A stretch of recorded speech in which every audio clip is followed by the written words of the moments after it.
जनाब, आप सबको बहुत बहुत आदाब। उम्मीद है आप सब लोग ठीक ठाक होंगे।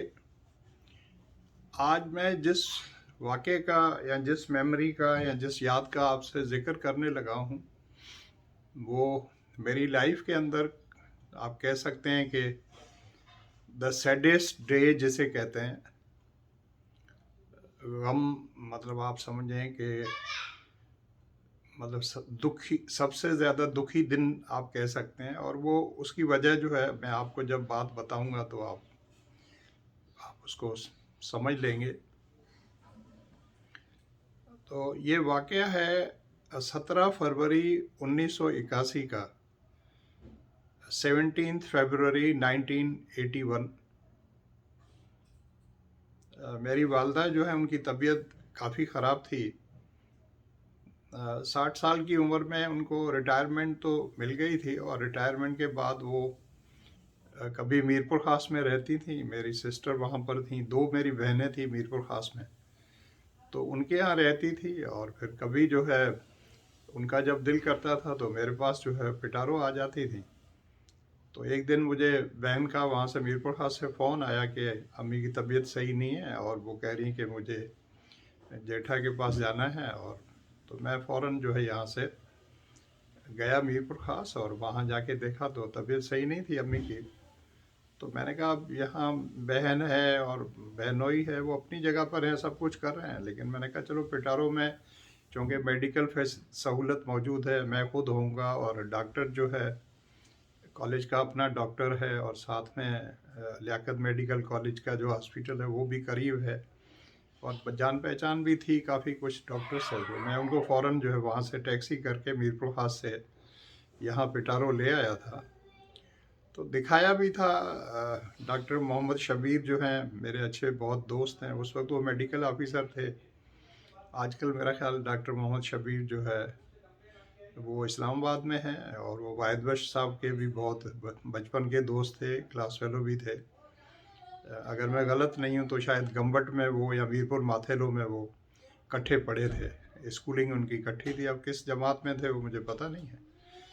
तो बहरहाल डॉक्टर्स वगैरह को दिखाया, लेकिन डॉक्टर शब्बीर कई बार मेरे साथ चले जामशोरों में, जो भी बड़े प्रोफेसर्स थे उनकी जान पहचान थी, वहाँ उन्होंने हाउस जॉब वगैरह भी किया था, दिखाया था। लेकिन अ, वो तो मुझे भी एक आइडिया था कि उनको सांस की तकलीफ़ थी, जिसे हम मतलब बिगड़ी हुई इंग्लिश में हम एस्थमा कहते हैं, लेकिन कहते हैं करेक्ट प्रोनाउंसिएशन उसका एस्मा है, सांस की तकलीफ़ कह रहे हैं। तो वो उनको थी, उनकी फैमिली के अंदर थी। उनके बड़े भाई जो हैं, मेरे मामू जो हैं, उनको भी यही तकलीफ़ थी, वालदा को ये तकलीफ़ थी। और वो मैंने खुद अपनी लाइफ में ऑब्ज़र्व किया था, उन्होंने इस बीमारी की वजह से बहुत ज़्यादा तकलीफ़ देखी थी। और सांस लेने में तो उनको इतनी तकलीफ़ होती थी कि वहाँ टंडो जानमान में हम थे, जब हम गांव में थे डेंगान में, तो उस वक्त तो उनकी एज चूँकि इतनी बड़ी नहीं थी, तो वहाँ तो मैंने ये तकलीफ़ नहीं देखी। लेकिन टंडो जानमान में मैंने उनको देखा था, वहाँ पर हम 16-17 साल रहे थे। तो उनको रात को जब ज़्यादा तकलीफ़ होती थी, दवा दारू तो सब होता था, लेकिन तकलीफ़ होती थी तो पूरी पूरी रात मैंने उनको देखा, वो बैठकर गुजारती थी। किस तरह बैठकर गुजारती थी? क्योंकि अगर वो कहती थी मैं सोती हूँ तो मुझे ज़्यादा तकलीफ़ होती है सांस लेने में और मतलब ब्रीथ करने में। तो फिर उनका उन्होंने तरीका ये निकाला था कि वो जो है अपने सामने जो है चारपाई के ऊपर बैठकर, और अपने सामने जो है वो तकिए रख लेती थी, 2-3 तकिए रख लेती थी, और अपना सर जो है उन तकियों के ऊपर रख के, हाथ रख के, और फिर वहीं पर जो है सोने की कोशिश करती थी। लेकिन अब डेफिनेटली अब आदमी बैठा हुआ है और खांस भी अगर रहा है और सारी तकलीफ़ उनको है, लंग्स उनके काफ़ी ज़्यादा अफेक्ट हो गए थे, तो बहरहाल बहुत तकलीफ़ में थी। तो जब वो पिटारो मेरे पास आई, उस वक्त उनकी एज जो है वो 1981 में है, तो एज जो है डॉक्टर्स के हिसाब से 61 की हो गई थी, 62 की। तो वो तकरीबन आप यूँ समझें कि लंग्स जो है बहुत ज़्यादा वीक हो गए थे, और उनको फाइनल स्टेज जिस तरह होती है उस तरह का मामला था। डॉक्टर्स वगैरह को दिखाया तो डॉक्टर्स भी अब कहते तो कुछ नहीं थे, दवा लिख कर दे देते थे, दवा खिलाते रहते थे। तो बहरहाल उनको बहुत ज़्यादा तकलीफ थी, तो 17 फरवरी 1981 को उन्होंने मुझे याद नहीं है, हालांकि छुट्टियां तो नहीं थी, लेकिन मैं घर पर था, या तो शायद कॉलेज से वापस आ गया था तो बैठा था। तो वालदा ने मुझे बुलाया, कहा कि मेरी वाइफ से कहा कि वो जेठा को बोलो कि मैं बुला रही हूँ। तो मैं गया उनके पास, तो लेटी हुई थी। तो मुझे कहने लगी कि आप बैठे हैं, आप मेरे सामने बैठे। मैं थोड़ा झिझका, मैंने कहा अम्मी ने तो कभी, वालदा ने इस तरह ज़िंदगी में मुझे कभी कहा ही नहीं है कि मेरे सामने बैठे। तो मैं वहाँ चारपाई के कोने के ऊपर जो बैठ गया तो मुझे देखने लगी, जैसे हम उर्दू में कहते हैं टिकटिकी बांध कर, बिल्कुल घूर के आंखों में आंखें डाल के मुझे इस तरह देखने लगी कि मुझे झरझरी सी आ गई, जैसे कहते हैं ना, झरझरी सी आ गई। मैंने कहा कि हम भाभी कहते थे, मतलब ये भाभी कहना और वालिद साहब को काका कहना ये एक अलग कहानी है, फिर कभी आपको बताऊंगा, आपको शायद बताया भी होगा पहले। तो मैंने कहा भाभी क्या हुआ, हमारी लैंग्वेज में मैंने मारवाड़ी में कहा। तो उसने कहा नहीं, मैं तुम्हें देख रही हूँ। तो मैंने कहा भाई, उस वक्त अब 81 में मेरी उम्र जो है 29 ईयर्स हो गई थी। मैंने कहा अम्मी 29 साल का हो गया हूँ, आप मुझे अब देख रही हैं? कह लेंगे नहीं, मैंने तुम्हें कभी जी भर के देखा ही नहीं। अब ये बात उन्होंने जिस तरह से की तो मैं तो बड़ा परेशान हुआ। मैंने कहा अल्लाह खैर करे, पता नहीं क्या। तो कहने लगे मैंने तो इस तरह कभी जी भर के तुम्हें देखा ही नहीं। तो मुझे देखती रही। अब मैंने तो फिर आंखें दूसरी तरफ कर ली, नीचे कर ली। बहरहाल वो काफ़ी देर देखती रही, फिर मुझे करने लगी अच्छा ठीक है जाओ। तो मैंने कहा अम्मी क्या हुआ? कहने लगे नहीं बस तुम जाओ। बहरहाल मुझे डर सा तो आया, मैंने कहा पता नहीं क्या है, क्यों इस तरह कह रही हैं, लेकिन तबीयत में उनकी मज़ा नहीं था। तो मैं तो उठकर गया, पता नहीं कहाँ गया मुझे नहीं पता। तो बहरहाल थोड़ी देर के बाद जो है, शायद वाइफ ने मुझे बताया या मैं खुद उधर गया, तो शी वॉज नो मोर। बैठे बैठे जो है, न कोई ज़्यादा कोई तकलीफ़ या कुछ, वो जो एक नॉर्मल तकलीफ़ उनको थी वो तो अपनी जगह पर थी। सांस में तकलीफ़, दवा दवा तो चल रही थी, लेकिन मैंने जैसे बताया फाइनल स्टेज होती है एक लंग्स की, जो फाइनल स्टेज जिसे कहते हैं। अब 81 में हो सकता है मेडिकल साइंस जो है उसने इतनी ज़्यादा तरक्की ना की हो जितनी आज 40 साल के बाद है, या दवाएं वगैरह। वो जो दवाएं मिलती थी सांस के लिए, दमे के लिए, जैसे दमा हम कहते हैं, वो तो वो खाती थी।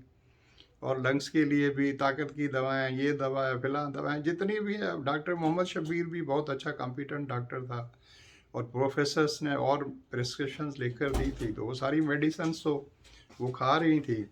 तो फिर जो है, तो उनका तो फिर इंतकाल हो गया, और मैंने फिर सारा जिन भी रिश्तेदार वगैरह थे उन सबको इतला दी। और जो है फिर कॉलेज ने गाड़ी प्रोवाइड करके दी है। मेरा खुद तो आदमी का डेफिनेटली ये बात सुन के तो होशो हवास उड़ जाते हैं बंदे के। तो कॉलेज ने गाड़ी करके दी, और फिर कॉलेज वालों ने ही मुझसे कहा कि आप बताएं कि किस किस को फ़ोन करने हैं। तो मैंने उनको पूरी लिस्ट प्रोवाइड कर दी कि किन किन को फ़ोन करना है। तो उन सब लोगों को फ़ोन कर दिया, और लकीली उस वक्त जो है, मेरा ख्याल है हमारे घर पर जो है मेरी जो कज़न है, फर्स्ट कज़न जो हैं, जो जो जिनको हमेशा मैं हमने अपनी बहन की तरह ही समझा, बल्कि बहन ही थी हमारी, छठी बहन, 5 बहनें अपनी थी, वो भी आई हुई थी। तो इस तरह से वो सब गाड़ी, मेरे वालिद साहब और हम सब, कॉलेज ने बड़ी गाड़ी हमें दी थी। तो वो ब्लू कलर की, मेरा ख्याल फोर्ड थी अगर मैं गलत नहीं हूँ। तो वो तो उसमें हम सब चढ़ के और गए वहाँ पर। बेरानी जो है वो फिर डेड बॉडी को बेरानी लेकर गए थे। वहाँ पहुँचते पहुँचते हमें शाम हो गई, और फिर रिश्तेदार वगैरह ने आना था। अभी कुछ रिश्तेदारों ने कराची से आना था, मीरपुर खास से आना था, और कोट गुलाम अहमद जैसे जैमसाबाद कहते हैं वहाँ से, डेंगान से, और ये सारे रिलेटिव्स को आने में टाइम था। तो फिर फैसला ये हुआ कि हमारे यहाँ शाम को जो है वो क्रियाक्रम नहीं किया जाता अगर रात सनसेट हो जाए। तो उन्होंने कहा कि बेहतर है, तो फिर पूरी रात जो है वो, फिर ये भी होता है कि डेड बॉडी आपने रखी है तो लोगों ने वहाँ बैठना होता है। तो सारे लोग बैठे हुए थे, तो सारी रात जागे हैं तो तकरीबन सभी लोग। फिर सुबह को जो है उनको, उनका क्रियाक्रम जो है वो किया गया, और साथ वहाँ पर गए हम सब लोग, मेरे बड़े भाई और हम सब। तो मेरे टंडो जानवंद वाले जो दोस्त हैं, फयाज़ अहमद और हाजी मोहम्मद आलम, और भी जो भीमराज और सारे दोस्त, वो भी टंडो जानवंद से पहुँचे थे। और उमरकोट से मेरे दोस्त जो हैं वो रतन कुमार जो है वो भी पहुंचे थे। तो इस तरह से ये वाक़या जो है हुआ 17 फरवरी 1981 का। और डेफिनेटली जिन जो ये इस दुख से गुज़र चुके हैं वो ज़्यादा रियलाइज़ कर सकते हैं कि माँ की जाने का दिन और वो घड़ी और वो लम्हात और वो क्या एक्सपीरियंस होता है और कितना बिटर होता है। लेकिन एक रियलिटी है, जाना तो सब नहीं है। तो लेकिन ये था, मैंने कहा आपसे शेयर कर लूँ। Thank you so much for watching. आप अपना और अपने सब चाहने वालों का बहुत ज़्यादा ख्याल रखिएगा। और आपके मदर और फादर अगर आपके साथ हैं या अभी तक वो आपको ये मौका है कि आप उनकी खिदमत कर सकते हैं, तो आप उनका बहुत ज़्यादा ख्याल रखिएगा। बाय।